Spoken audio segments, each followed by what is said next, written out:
Attention, cette vidéo contient du spoil et n'est qu'une théorie sortie de mon imagination et de mes connaissances. Si vous n'êtes pas d'accord ou que ça vous plaît, je vous invite à partager votre théorie ou de laisser un pouce magique vers le haut. Si vous avez vu le film Animaux Fantastiques et les Crimes de Grindelwald, l'identité de croyance Belboss nous a été enfin révélée par Grindelwald lui-même, celle d'Aurelius Dumbledore, un membre caché de la famille d'Albus. Un sacré coup de théâtre. Mais si tout ça n'était encore qu'un mensonge de Grindelwald pour parvenir à ses fins, que tout ceci n'était que tromperie et manipulation dont il est maître de l'art. Salut à tous et à toutes, c'est Endo, et aujourd'hui, on va théoriser sur l'origine véritable de croyances.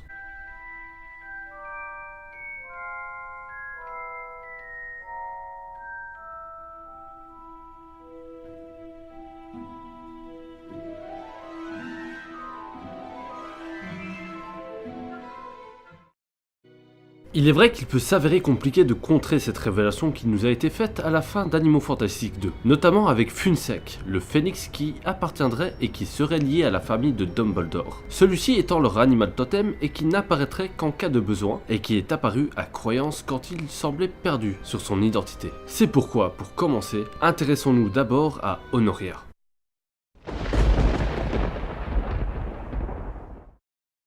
Pour que Croyance appartienne à la famille Dumbledore, il faudrait qu'il soit soit un membre caché de la fratrie d'Albus, ce qui me paraît tiré par les cheveux, soit le fils d'Honoria, la tante d'Albus Dumbledore. On ne sait pas beaucoup de choses sur elle, mais assez pour exclure cette possibilité qui peut sembler attrayante. Attrayante, mais pourquoi ? Car elle s'était engagée auprès d'un magicien travaillant au service des usages abusifs de la magie, mais avec qui elle a brisé ses fiançailles. On peut du coup imaginer qu'elle a pu tout de même tomber enceinte de cet homme et qu'elle eut un bébé sans père, ce qui était très mal vu à l'époque. Honoria, voulant peut-être mener une nouvelle vie, a embarqué pour New York à bord du bateau que l'on voit dans Les Animaux Fantastiques 2.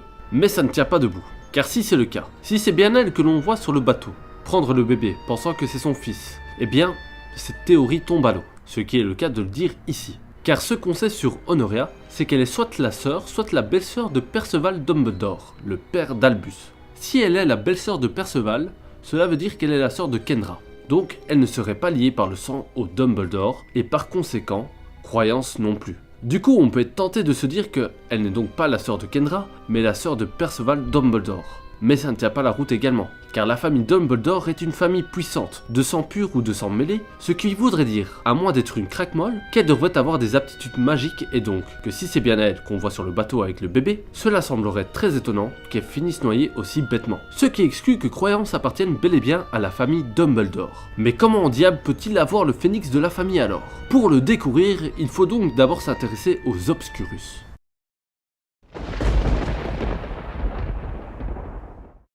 Voici ce qu'on peut lire à leur sujet sur le wiki Harry Potter.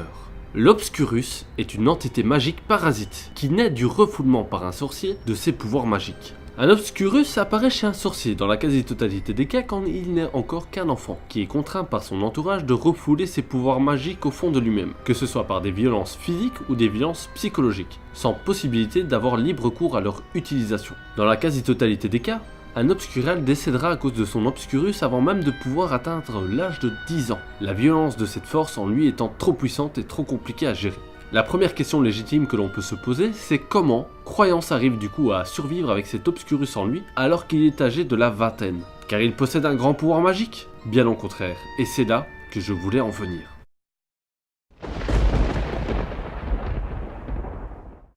Ça peut paraître fou dit comme ça, mais je pense que ça tient la route et que ça expliquerait beaucoup de choses. Mais procédons étape par étape. Grindelwald a toujours aspiré au pouvoir et à la domination. C'est pourquoi durant sa vie, il était à la recherche des reliques de la mort, et plus tard d'un Obscurus. Mais comment sait-il à quel point un Obscurus peut être puissant ? Car il a connu Albus dans sa jeunesse, et par conséquent, Ariana Dumbledore, qui était l'hôte d'une de ses entités magiques. Le rapport, il est simple. Saviez-vous que Grindelwald appartenait à l'école Durmstrang et avait été renvoyé à cause de ses activités et expérimentations liées à la magie noire, et que c'est ainsi, lors d'un voyage suite à son renvoi, qu'il a connu Dumbledore. Et si la mort d'Ariana n'était encore qu'une de ses expériences ?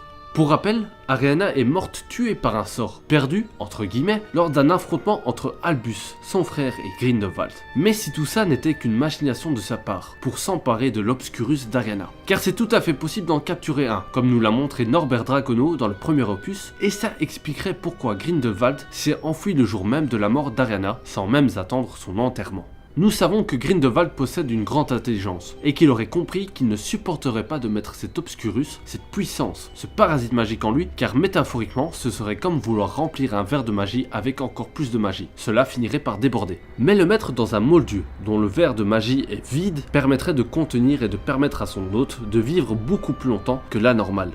Et oui, c'est là où je veux en venir. Croyance, pour moi, est peut-être un simple moldu à qui Grindelwald a inoculé l'Obscurus d'Ariana. Cela expliquerait pourquoi Grindelwald cherche précisément à New York l'Obscurus qu'il a implanté et laissé grandir au point de devenir l'un des plus puissants jamais observés. Et pourquoi il ne cherche pas ailleurs à travers le monde, un autre Obscurial. Cela expliquerait aussi pourquoi Croyance peut faire appel au phénix de la famille Dumbledore, car les Obscurus sont nés de la magie et des pouvoirs que le sorcier refoule. On peut donc facilement imaginer qu'étant né ainsi, l'Obscurus d'Ariana possède la signature magique propre à la famille Dumbledore. Et qu'à la fin, quand Grindelwald s'adresse à Aurelius Dumbledore, il ne parle pas à Croyance, mais à l'Obscurus en lui. Voilà, c'est tout pour cette théorie. On verra dans les prochains films si j'étais sur le bon film, ou si je vais me faire totalement démonter. Si vous avez d'autres théories sur ce twist de fin, n'hésitez pas à me proposer vos théories dans l'espace commentaire. J'espère en tout cas que cette vidéo vous aura plu. Si c'est le cas, n'hésitez pas à vous abonner à la chaîne, car il y aura d'autres vidéos de la sorte prochainement. On n'oublie pas non plus la cloche de l'amour, le commentaire et le like. C'était Endo, ciao. Voldemort got shit on me, say hell Gryffindor and fuck Slytherin. Run on your ass with Sirius Black, disappear for a minute then be right back. Professor Snape wanna make a potion, you ashy as fuck, you better